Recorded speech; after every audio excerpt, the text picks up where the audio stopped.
அனைவருக்கும் வணக்கம். இன்றைக்கான வீடியோவில் வந்து நம்ம எதை பற்றி பார்க்க போகிறோம்னா, நம்மளுடைய குடும்ப அட்டை இருக்குது இல்லைங்களா, ரேஷன் அட்டை. அந்த அட்டைக்கு வந்து நம்ம ஆன்லைன்லேருந்து எப்படி நம்ம டவுன்லோட் பண்ணுறது அப்படிங்கிறத பற்றி பார்க்கலாம்.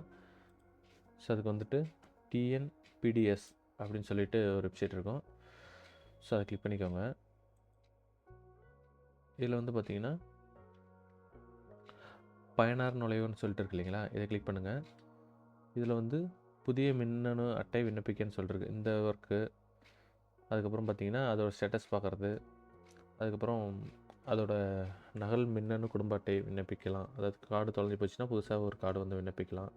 அப்புறம் வந்து ஒரு உறுப்பினரை சேர்க்கலாம், முகவரி மாற்றம் செய்யலாம், குடும்ப தலைவரை மாற்றம் செய்யலாம், குடும்ப உறுப்பினர் வந்து நீக்கிறது என்னவோ அது நம்ம பார்க்கலாம். ஸோ எல்லாமே பார்க்கலாம்.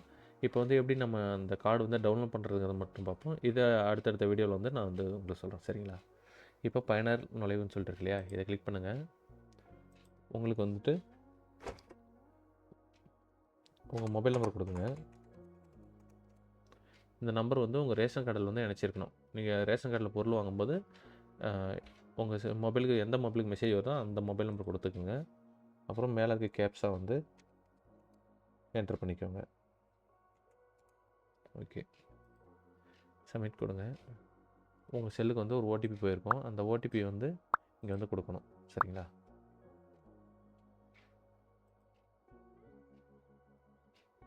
சரி, எனக்கு வந்துருச்சு.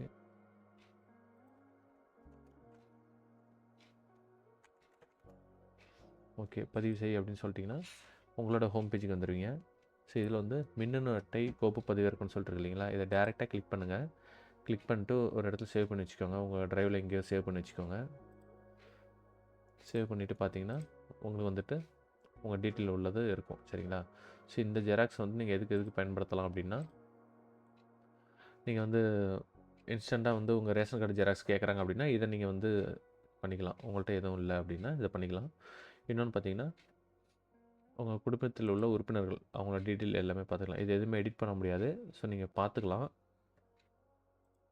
அப்புறம் உங்களுக்கு வந்து என்னென்ன எலிஜிபிள் இருக்குது, இது வந்து அரிசி அட்டை. அப்போது உங்களோட இது வந்து என்னென்ன கொடுப்பாங்க அப்படிங்கிற மாதிரி எலிஜிபிள் இருக்குன்னு பார்த்துக்கலாம். பொருட்கள் விருப்பம்னு சொல்லிட்டு இருக்கு இல்லையா, அது வந்து பார்த்திங்கன்னா எனக்கு அடுத்த மாதம் இந்தந்த பொருள் மட்டும் போதும் அப்படி அதையும் நீங்கள் மென்ஷன் பண்ணிக்கலாம். இந்த ஆகஸ்ட் மாதத்துலேருந்து டிசம்பர் வரைக்கும் எனக்கு வந்து பாமாயில் மட்டும் போதும், சர்க்கரை மட்டும் போதும். ஸோ இந்த மாதிரி நீங்கள் வந்துட்டு வச்சுட்டு நீங்கள் வந்து பதிவு பண்ணிக்கலாம், சரிங்களா? ஸோ அதுக்குண்டான தான் குடும்ப அட்டை வந்து இப்படி தான் நீங்கள் வந்து பிரிண்ட் எடுத்துக்கணும். இது வந்து ஒரு அர்ஜென்ட்டுக்கு வெளியில் இருக்கீங்க, ஒரு அந்த இடத்துல வந்து ரேஷன் கார்டு கேட்குறாங்க அப்படிங்கிற பட்சத்தில் நீங்கள் இதை எடுத்துக்கலாம். ஓகே ஃப்ரெண்ட்ஸ், இந்த வீடியோ பிடிச்சிருந்தா லைக் பண்ணி ஷேர் பண்ணுங்கள், மட்டும் கமெண்ட் பண்ணுங்கள். அரசோட அப்டேட் மற்றும் வேலைவாய்ப்பு சம்பந்தமாக உங்களுக்கு எதாவது தகவல் வேணும்னா மறக்காமல் நம்ம சேனல் சப்ஸ்கிரைப் பண்ணி கூட வர பெல் ஐக்கனை கிளிக் பண்ணி ஆல்ல செட் பண்ணிச்சுக்கோங்க. அப்போ நான் போகிற வீடியோ உங்களுக்கு உடனுக்குடன் சேரும். டாடா பாய், டேக் கேர்.